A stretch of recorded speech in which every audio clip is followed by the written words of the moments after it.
우리 하나님 주신 말씀 함께 보도록 하겠습니다. 로마서 9장 1절에서 13절 말씀인데요. 한 절씩 교독하고 마지막 13절은 함께 읽도록 하겠습니다. 저부터 이제 1절 읽도록 하겠습니다.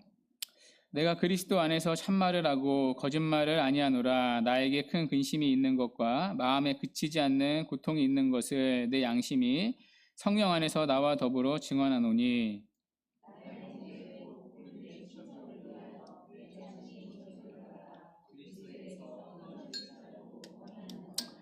그들은 이스라엘 사람이라. 그들에게는 양자됨과 영광과 언약들과 율법을 세우신 것과 예배와 약속들이 있고,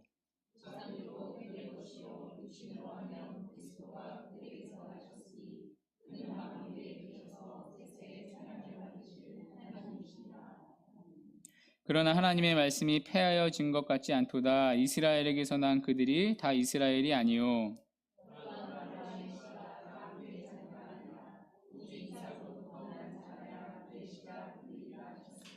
그 육신의 자녀가 하나님의 자녀가 아니요 오직 약속의 자녀가 씨로 여기심을 받느니라.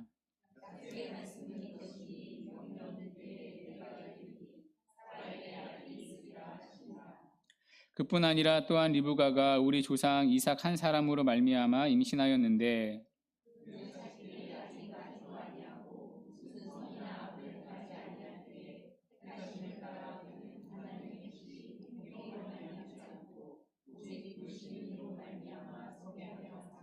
리브가에게 이르시되 큰 자가 어린 자를 섬기리라 하셨나니, 기록된 바 내가 야곱은 사랑하고 에서는 미워했다 함신과 같으니라. 아멘. 이제 우리는 이제 로마서 9장에 왔습니다. 로마서 9장부터는 로마서의 후반부가 시작됩니다. 1장부터 8장까지가 전반부라며 이제 9장부터 16장까지는 후반부입니다. 1장부터 8장 전반부에서는 구원의 교리를 살펴봤습니다. 자, 그러면 구원받은 성도는 어떻게 살아야 하는가? 구원의 교리를 삶에 적용하는 부분이 12장부터 나옵니다. 우리 12장 1절부터 2절만 한번 보실까요? 우리 로마서 12장으로 넘어가서 우리 12장 1절부터 2절만 우리 함께 읽도록 하겠습니다. 시작. 그러므로 형제들아, 내가 하나님의 모든 자비하심으로 너희를 권하노니 너희 몸을 하나님이 기뻐하시는 거룩한 산 제물로 드리라. 이는 너희가 드릴 영적 예배니라. 너희는 이 세대를 본받지 말고 오직 마음을 새롭게 함으로 변화를 받아 하나님의 선하시고 기뻐하시고 온전하신 뜻이 무엇인지 분별하도록 하라. 아멘. 자, 12장부터는 이제 구원받은 성도의 삶이 나옵니다. 자, 그래서 이제 8장 다음에 12장으로 넘어가야 자연스러운 흐름입니다. 구원의 교리를 설명한 다음에 삶의 적용이 나와야 자연스러운 연결입니다. 자, 그런데 8장과 12장 사이에 9장, 10장, 11장이 들어가 있습니다. 자, 이 세 장은 이스라엘의 문제를 다룹니다. 이스라엘의 구원을 다룹니다. 자, 그러면 왜 바울은 갑자기 이스라엘의 구원을 다룹니까? 자, 왜냐하면 이 8장의 내용 때문입니다. 자, 8장에서 바울은 구원의 확신으로 마쳤습니다. 내가 확신하노니, 그러니까 하나님의 자녀라면 그 무엇도 하나님의 사랑에서 끊을 수 없다고 했습니다. 미리 아시고 미리 정하신 사람들은 부르심을 받고 의롭다 여김을 받고 영화라는 구원의 완성까지 이른다고 했습니다. 결코 실패할 수 없는 구원을 선언했습니다. 자, 그런데 이 바울의 말을 들으면요, 현실적인 문제가 생깁니다. 바로 이스라엘의 문제입니다. 이스라엘은 구약에서 하나님의 백성으로 부름을 받았습니다. 자, 그런데 바울 당시의 유대인들은 어떻습니까? 대다수의 유대인들이 예수님을 믿지 않았습니다. 사실 지금도 많은 유대인들이 예수님을 거부합니다. 아직도 그들은 메시아를 기다리고 있습니다. 자, 그러면 누군가는 바울에게 물을 수 있습니다. 잠깐만요. 바울 사도 질문이 있습니다. 하나님의 백성이라면 반드시 최종적인 구원에 이른다고 하셨는데, 자, 그렇다면 유대인들은 어떻게 된 일입니까? 자, 구약에 보면 하나님은 유대인들을 찾아오시고 하나님의 백성이라고 하셨는데, 그들 대부분은 지금까지도 예수님을 거부하고 있지 않습니까? 그들 대부분은 그리스도에게서 떠나 있지 않습니까? 자, 그렇다면 바울사도 하나님의 말씀은 잘못된 것 아닌가요? 하나님의 사랑에서 그 무엇도 끊을 수 없다는 말은 신뢰하기 어려운 말을 아닌가요? 하나님의 구원의 약속은 취소될 수 있는 것 아닌가요? 이런 의문이 들 수가 있습니다. 자, 그래서 바울은 9장부터 시작해서 11장까지 이스라엘의 문제를 다룹니다. 이스라엘의 구원을 다룹니다. 자, 이런 배경을 가지고 이제 9장이 시작됩니다. 자, 오늘부터는 9장을 살펴볼 텐데요. 먼저 4절과 5절을 좀 보겠습니다. 이스라엘이 하나님의 백성으로 누렸던 이제 특권들이 나오는데요. 우리 4절과 5절 함께 읽어볼게요. 시작. 그들은 이스라엘 사람이라 그들에게는 양자됨과 영광과 언약들과 율법을 세우신 것과 예배와 약속들이 있고 조상들도 그들의 것이요 육신으로 하면 그리스도가 그들에게서 나셨으니 그는 만물에 계셔서 세세의 찬양을 받으실 하나님이시니라. 아멘. 자, 여기 보면 이스라엘이 누렸던 특권이 총 8개로 나옵니다. 첫 번째, 양자됨이었습니다. 양자라는 말은 아들됨이라는 뜻인데요. 구약에 보면 하나님은 이스라엘 전체를 내 아들이라 하셨습니다. 아들이라고 불렸던 이유는 그들과 맺은 언약 관계 때문입니다. 하나님은 다른 민족이 아니라 이스라엘하고만 언약을 맺으셨습니다. 나는 내 하나님이고 너희는 내 백성이다. 이 언약 관계를 이스라엘하고만 맺었습니다. 자, 그만큼 이스라엘이 하나님과의 특별한 관계, 하나님의 특별한 소유였다는 것을 아들이라는 표현으로 불려진 것입니다. 자, 두 번째, 영광입니다. 자, 이스라엘 백성의 특권 중 하나는요, 하나님이 이스라엘 백성에게 하나님의 영광을 보여주셨다는 것입니다. 출애굽할 때는 구름 기둥과 불 기둥으로 하나님의 영광을 가시적으로 보여주셨습니다. 또 시내산에서는 율법을 주실 때 하나님의 영광을 보여주셨습니다. 또 성막이 다 지어졌을 때는 성막에 충만한 하나님의 영광을 보여주셨습니다. 그러니까 이스라엘은 하나님의 영광을 본 지상의 유일한 민족이었습니다. 자, 세 번째 언약입니다. 하나님의 언약들이 이스라엘에게 주어졌습니다. 자, 어떤 언약들이 있습니까? 아브라함 언약, 모세 언약, 다윗 언약, 이런 언약들이 있습니다. 하나님은 아브라함과 맺은 언약을 통해 이스라엘을 큰 국가로 만들어 주실 것이며 장차 이스라엘 민족에게서 나올 메시아를 통해 땅의 모든 족속이 구원받게 될 것이라고 약속해 주셨습니다.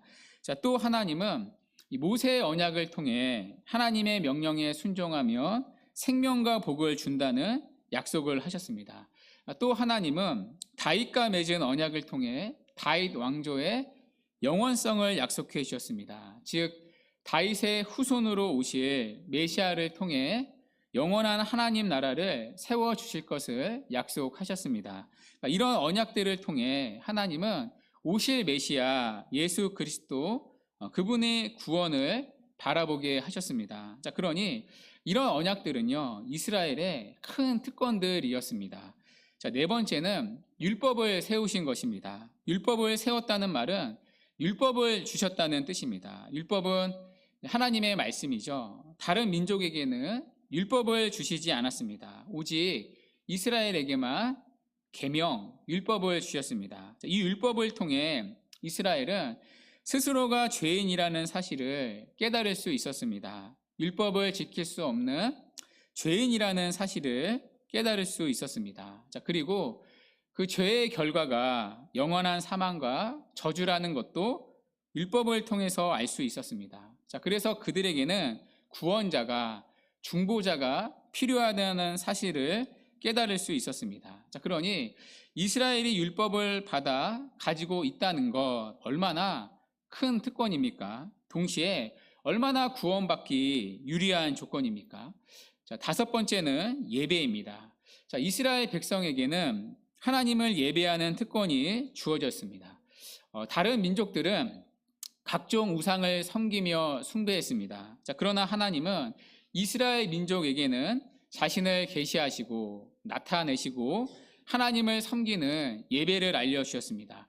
제사 제도를 통해 또 성막과 성전을 통해 하나님을 예배할 수 있도록 하셨습니다. 지구상에서 유일하게 참되신 하나님을 예배하는 민족이 이스라엘이었습니다. 여섯 번째, 그들에게는 약속이 주어졌습니다. 어떠한 약속입니까? 메시아에 대한 약속입니다. 하나님은 이스라엘 백성에게 메시아가 오실 것을 약속하셨습니다. 자, 이런 약속들은요, 모세오경이나 또 시편과 예언서에 풍부하게 나옵니다. 세상의 어떤 나라가 메시아의 오심에 대한 이런 약속을 받은 적이 있습니까? 오직 이스라엘만 이런 약속을 받고 알았습니다. 자, 일곱 번째, 조상들도 그들의 것이었습니다. 이스라엘은 믿음의 조상들이 있었습니다. 아브라함, 또 이삭, 야곱, 또 모세, 다윗, 이런 믿음의 조상들로부터 그들은 믿음을 이어받을 수 있었습니다. 마지막 여덟 번째, 그리스도가 그들에게서 나셨습니다. 예수님은 이 땅에 오실 때 다른 민족에게서가 아니라 이스라엘 민족 가운데서 나셨습니다. 자, 그러니 여러분 생각해 보십시오. 이스라엘이 얼마나 구원받기에 유리한 위치였습니까? 또 얼마나 구원에 가까운 민족이었습니까? 자, 그러나 바울 당시 대다수의 유대인들은 그리스도를 거부했습니다. 구원을 거부했습니다. 아직까지도 대다수의 유대인들은 예수님을 믿지 못하고 있습니다. 자, 그러니까 당연히 이런 질문이 생기지 않겠습니까? 아니, 하나님이 이스라엘을 하나님의 백성으로 부르시고 많은 특권들을 주셨는데 왜 그들은 예수님을 믿지 않는 것일까? 자, 그러면 바울이 말한 하나님의 말씀이 틀린 것 아닌가? 하나님의 백성이라면 반드시 최종적인 구원에 이른다고 말했는데 유대인들을 보니 이게 어떻게 된 일인가? 유대인에 대한 하나님의 구원의 약속이 실패한 것 아닐까? 자, 이에 대한 바울의 대답은 무엇입니까? 자, 바울의 대답이 6절에 나오는데요. 우리 6절도 한번 다시 읽어볼게요. 시작. 그러나 하나님의 말씀이 폐허진 것 같지 않도다. 그들이 다 이스라엘이 아니요. 아멘. 자, 바울은 하나님의 말씀이 실패한 게 아니라고 말합니다. 자, 그 이유가 무엇입니까? 이스라엘에게서 난 그들이 다 이스라엘이 아니기 때문입니다. 자, 여기 보면 이스라엘이 두 번 나옵니다. 앞에 한 번 나오고요, 뒤에 한 번 나옵니다. 자, 그런데 의미가 각각 다릅니다. 앞에 이스라엘은 민족으로서의 이스라엘을 말합니다. 그러니까 모든 유대인을 말합니다. 한마디로 육적인 이스라엘을 말합니다. 자, 그런데 뒤에 이스라엘은 이스라엘 민족 안에서도 택함 받은 하나님의 참된 백성을 의미합니다. 한마디로 영적 이스라엘을 말합니다. 자, 그러니까 바울은요, 이스라엘을 두 종류로 나누고 있는 거죠. 한번 표로 보여주시겠어요? 정리를 한번 해봤는데요. 민족으로서의 이스라엘이 있고요, 그 가운데 택함 받은 참된 하나님의 백성이 있습니다. 그러니까 육적 이스라엘과 영적 이스라엘, 이렇게 두 종류로 나눠지는 거죠. 따라서 6절에 이스라엘에게서 난 그들이 다 이스라엘이 아니라는 말은 이런 뜻입니다. 이스라엘 사람으로 태어났다고 해서 모두 다 택함 받은 하나님의 백성은 아니라는 뜻입니다.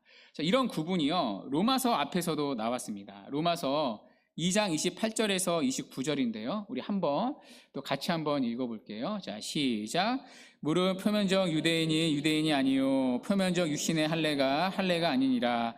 오직 이면적 유대인이 유대인이며 할례는 마음에 할지니 영에 있고 율법 조문에 있지 아니한 것이라. 그 칭찬이 사람에게서가 아니요 다만 하나님에게서니라. 아멘. 자, 여기 보면요, 또 바울은 유대인을 두 종류로 나눕니다.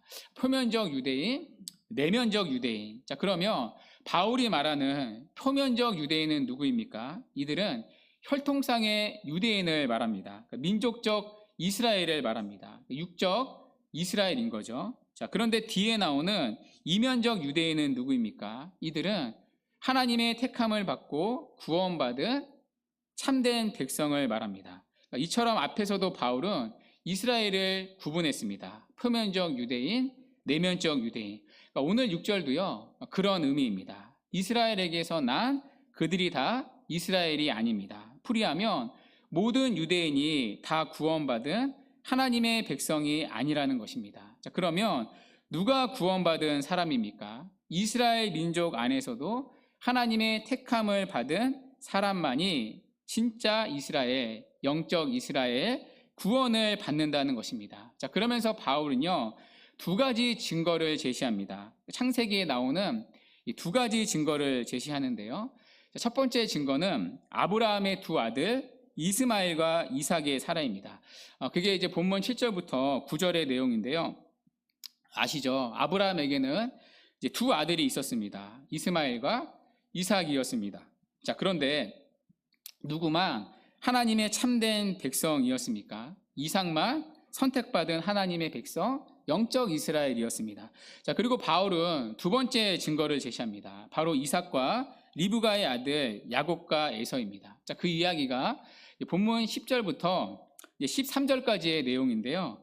이삭과 리브가에게는 에서와 야곱이라는 아들이 있었습니다. 이 아들은 쌍둥이 아들이었죠. 자, 그런데 누구만 하나님의 참된 백성이 되었습니까? 야곱만 선택받은 하나님의 백성, 영적 이스라엘이 되었습니다.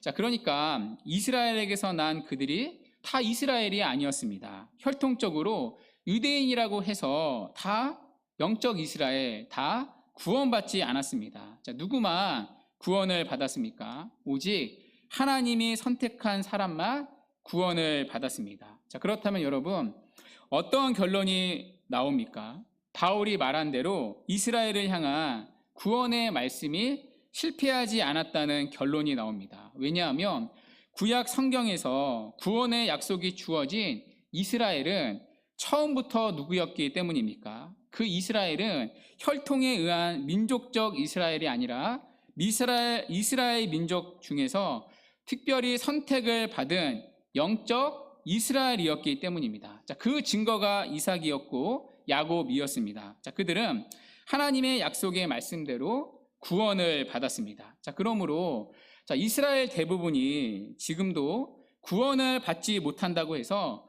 하나님의 말씀이 폐하여진 것 같이 생각해서는 안 된다는 것입니다. 오늘도 대다수의 유대인들은 예수님을 믿지 않고 있지만 여전히 그 가운데는 택함을 받은 유대인들이 예수님을 믿고 있고 앞으로도 택함을 받은 유대인들은 구원을 얻을 것이기 때문입니다.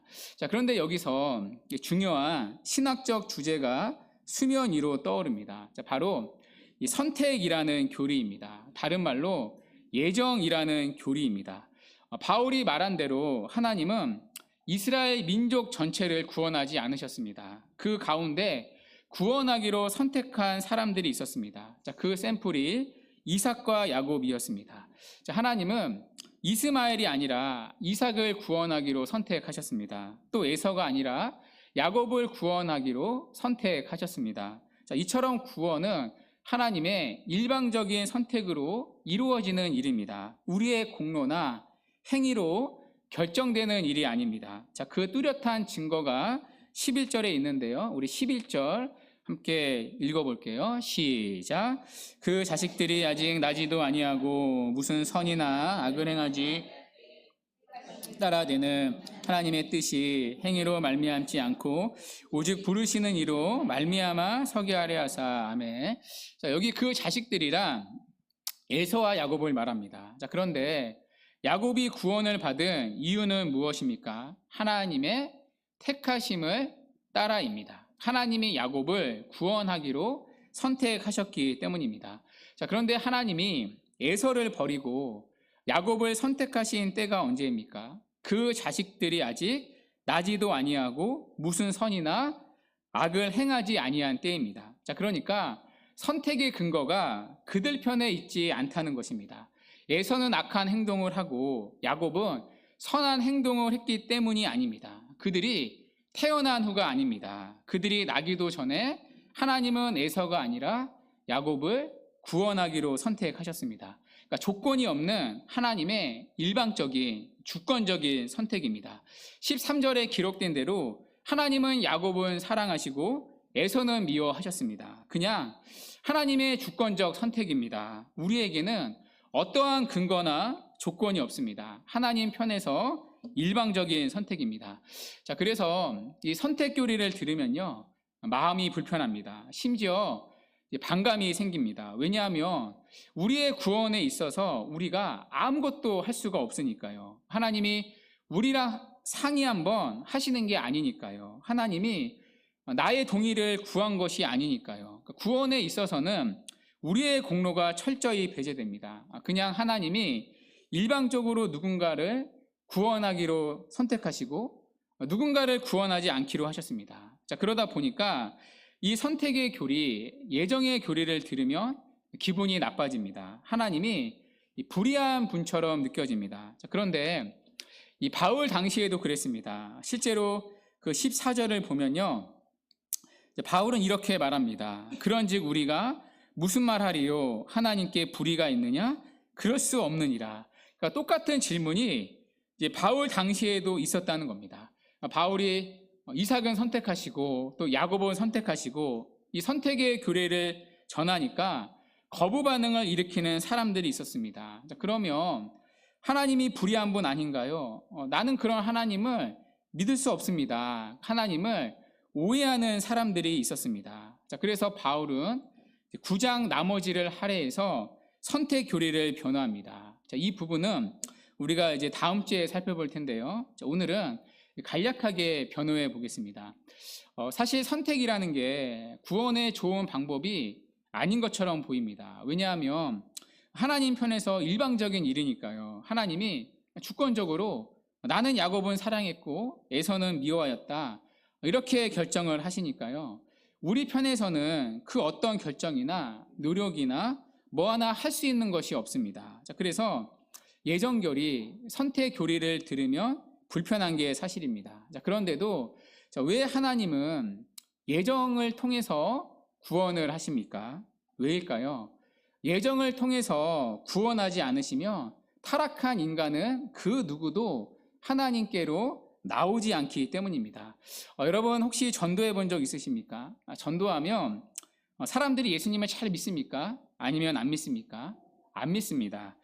제가 전에 사역했던 교회에서 이제 매주 2번씩 전도를 나갔습니다. 여름에는 시원한 음료수를 가지고, 또 겨울에는 따뜻한 차를 가지고 매주 화요일, 목요일 2번 나갔습니다. 그것도 2시간씩 나가서 전도를 했습니다. 그때 전도지 엄청 돌렸습니다. 자, 그런데 전도지를 받고요, 예수님 믿겠다라고 한 사람을 한 명도 못 봤습니다. 전도지 받으면 조금 가다가 다 버립니다. 자, 그러면 교회로 돌아올 때 버려진 전도지를 다 주워가지고 오는 거죠.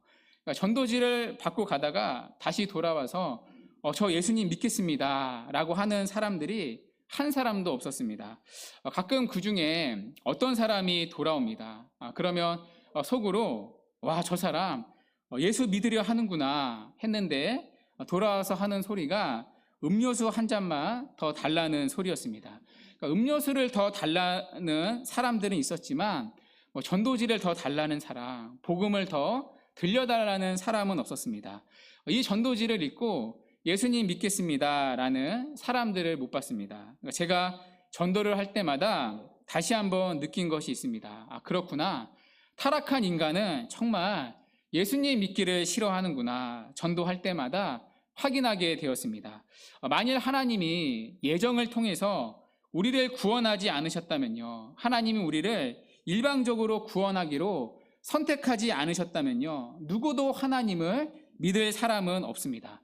오늘도 우리에게 전도주를 주면서 너 믿을래 안 믿을래 동의를 구하셨다면 타락한 사람은 누구도 하나님을 믿지 않습니다. 다 거절합니다.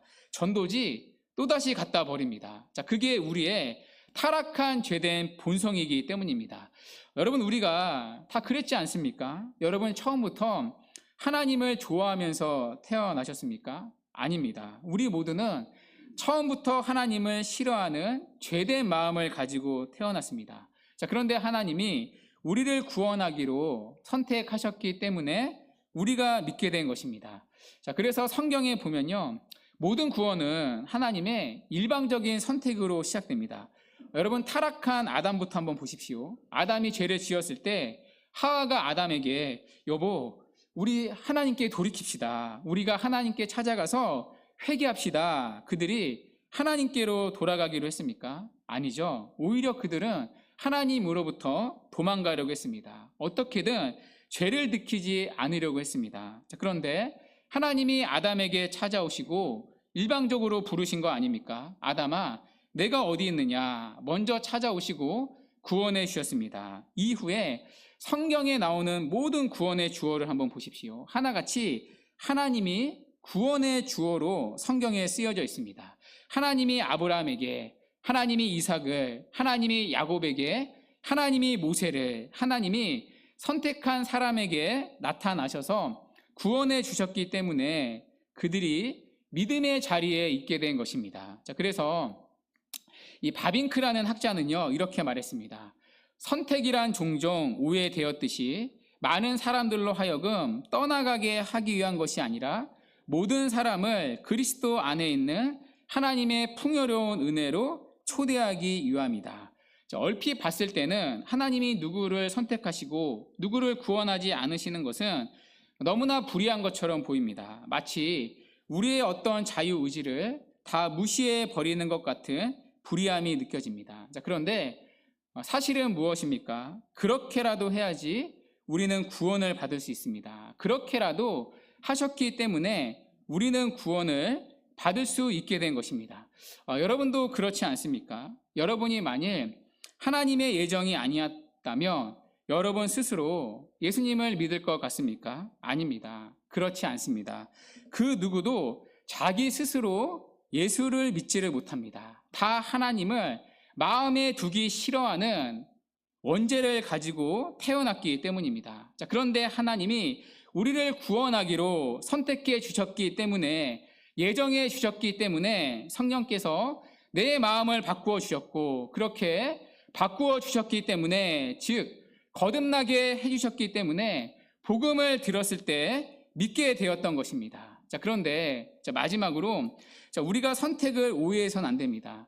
하나님 편에서는 누구는 구원하기로 선택하시고 누구는 구원하지 않기로 하신 것이 확실합니다. 그러나 인간 편에서는 이 선택이 가려져 있습니다. 왜 이런 말을 하냐면요, 이 설교를 잘못 들으면 이렇게 오해할 수 있습니다. 어쨌든 선택받은 사람은 다 구원받고 선택받지 못한 사람은 다 지옥 가니까 전도 안 하고 마음대로 살아야겠다, 오해할 수 있습니다. 그러나 그렇지 않습니다. 하나님 편에서는 예정이 확실합니다.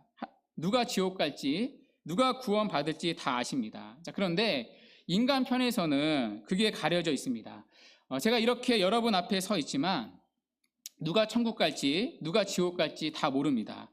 누가 선택을 받았는지, 누가 선택을 받지 못했는지 다 알지 못합니다. 그렇기 때문에 우리는 열심히 복음을 전해야 합니다. 그 사람이 지금 예수를 믿든지 믿지 않든지 열심히 복음을 전해야 합니다. 왜냐하면 우리는 누가 선택을 받았는지 모르기 때문입니다. 그래서 우리는 모든 사람에게 구원이 주어진 것처럼 복음을 전해야 합니다. 그래서 지난번에도 말씀을 드렸는데요, 예정교리가 절대로 복음 전도를 방해하지 않습니다.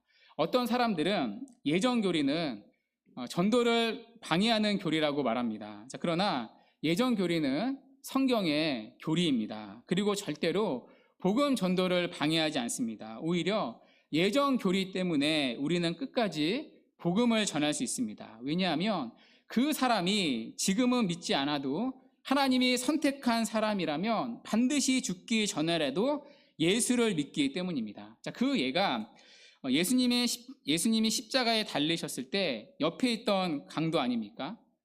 그 강도가 예수님을 믿지 않았습니까? 죽기 직전에 예수님을 믿었습니다. 선택된 사람이었기 때문이죠. 기가 막힌 섭리 아닙니까? 십자가에 달려서 죽음이 코앞인데 옆에 있던 분이 마침 예수님이셨습니다. 복음을 들을 수 있게 되었습니다. 자, 그리고 그는 예수님의 말씀대로 낙원에 이르게 되었습니다. 자, 지금도요, 그런 일들이 일어나고 있지 않습니까? 그렇게 강팍했던 사람이 병상에서 죽기 전에 복음을 듣고 이제는 믿겠다고 눈물을 흘리며 신앙을 고백하는 분들이 있지 않습니까? 그러니까 하나님이 선택한 사람은요, 죽기 전에 반드시 돌아옵니다. 죽기 전에라도 반드시 돌아옵니다. 아무리 강팍해 보이고 절대 믿지 않을 것처럼 보여도 선택하신 사람은 반드시 돌아옵니다. 자, 그래서 예정교리를 믿으면요, 끝까지 복음을 전하게 되는 이 믿음의 동력이 생깁니다. 자, 그것을 우리는 사도 바울을 통해 확인할 수 있습니다. 여러분이 예정교리를 가장 확실히 믿었던 사람이 누구입니까?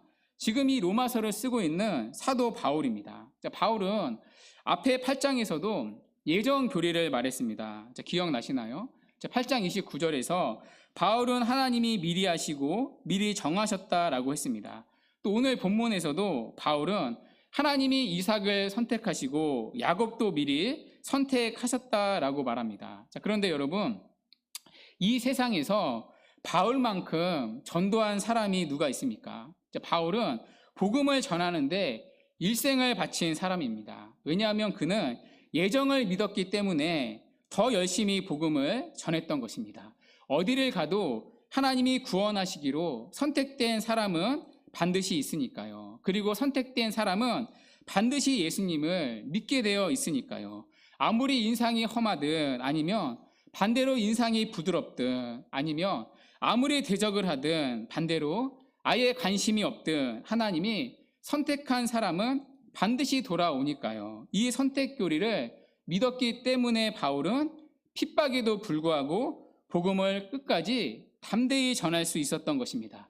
자, 오늘 본문에서도 우리는 이것을 확인할 수 있습니다. 자, 바로 1절부터 3절에 나오는 바울의 고백인데요. 우리 함께 한번 1절부터 3절 읽도록 하겠습니다. 시작.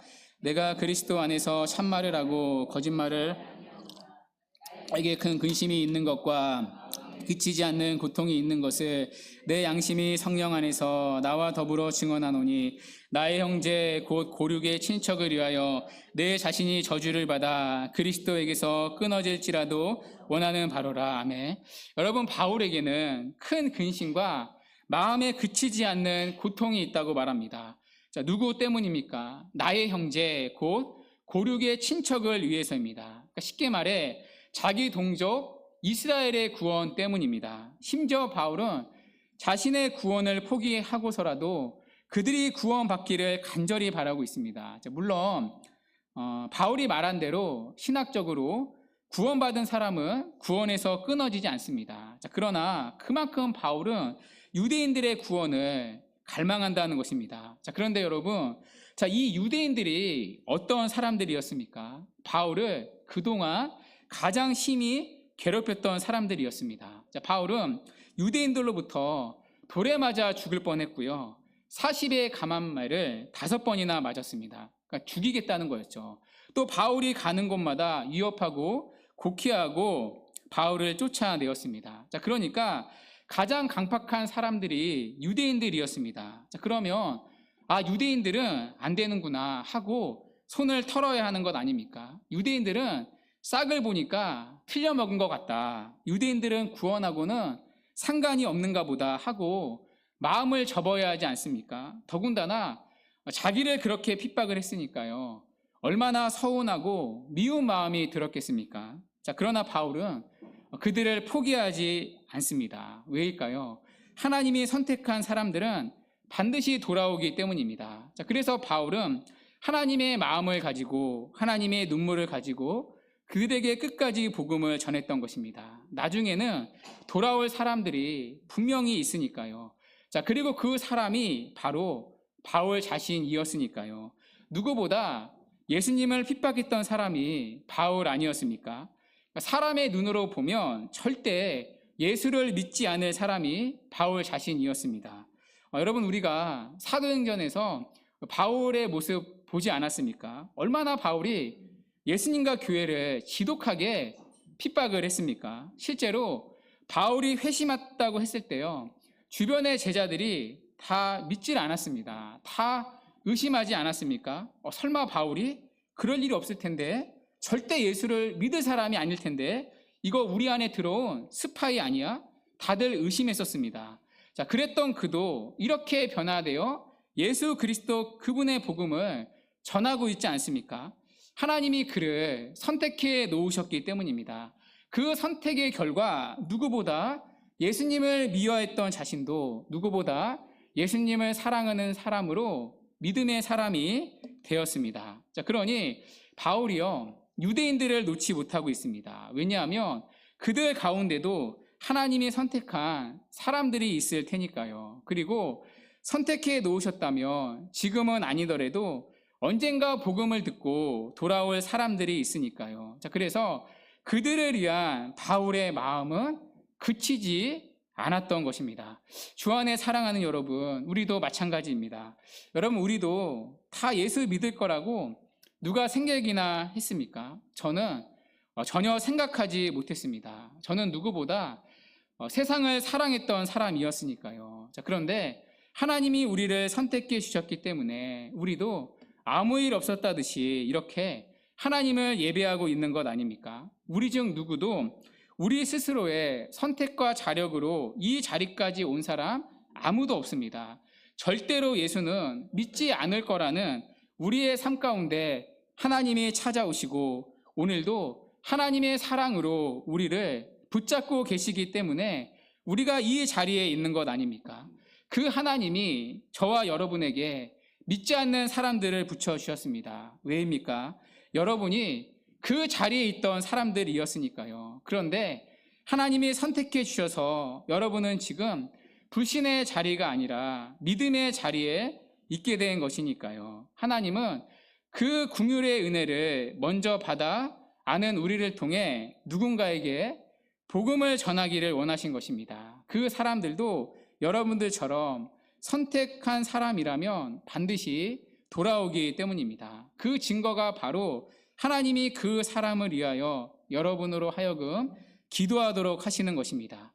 기도할 마음을 주시고 복음을 전할 마음을 주시고 그 사람을 위한 하나님의 눈물을 여러분의 눈 가운데 담아주시는 것입니다. 자, 그러므로 여러분, 아직도 믿지 않는 가족들이 있습니까? 혹시 그 사람들 가운데 여러분의 마음을 힘들게 하는 사람들도 있지는 않습니까? 그래서 여러분의 마음을 서운하게 하고 미워하는 감정마저 들게 하는 사람이 있습니까? 자, 그러나 여러분, 그 영혼을 포기하지 마십시오. 미워하는 마음에 여러분의 마음을 내어주지 마십시오. 왜냐하면 우리도 다 그랬던 사람들이었기 때문입니다. 자, 그런데 하나님이 우리를 선택해 주셨듯이 그들도 하나님이 선택을 하셨다며 그들 또한 하나님이 변화시켜 주실 것이기 때문입니다. 자, 그것이 바로 선택 교리를 믿는 저와 여러분의 바른 고백이어야 합니다. 자, 그러므로 주 안에 사랑하는 여러분, 구원은 하나님의 주권에 속한 것이니 굳이 죄인들을 위해 기도할 필요가 없습니다 라고 말하지 마십시오. 대신에 우리는 이렇게 말해야 합니다. 구원은 하나님의 주권에 있으니 소망을 품고 죄인을 위해 기도할 것입니다. 바울도 그들의 구원을 위해 기도했으니 저도 기도하겠습니다. 무엇보다 그리스도께서 십자가에서 저와 여러분을 위해 기도하셨으니 저도 기도하겠습니다. 그 고백으로 여러분에게 주어진 영혼들을 하나님의 마음으로 다시 한번 품는 은혜가 있기를 바랍니다. 무엇보다 우리 교회도 한번 돌아봅시다. 오늘 바울은 이스라엘에게서 난 그들이 다 이스라엘이 아니오라고 말합니다. 이 말은 어쩌면 무서운 말이죠. 교회에 적용하면 이런 뜻입니다. 교회를 다닌다고 해서 몇 대째 믿음의 가정이라 해서 다 구원받은 성도는 아니라는 의미입니다. 우리 교회 안에도 여전히 불신자가 있을 수 있습니다. 그러므로 여러분 아직도 교회 안에 회심하지 못한 영혼들을 위해 기도해 주시기 바랍니다. 구원을 주시는 하나님께서 우리 안에 그 일을 하시기를 기도해 주시기 바랍니다. 그렇게 한 주간도 하나님의 마음을 가지고 하나님의 눈물을 가지고 하나님의 소원을 가지고 살아가는 은혜가 있기를 바랍니다. 그래서 우리를 구원하신 하나님의 은혜가 여러분과 또 여러분의 가정과 우리 교회에 풍성히 임하기를 주님의 이름으로 간절히 축원합니다. 아멘.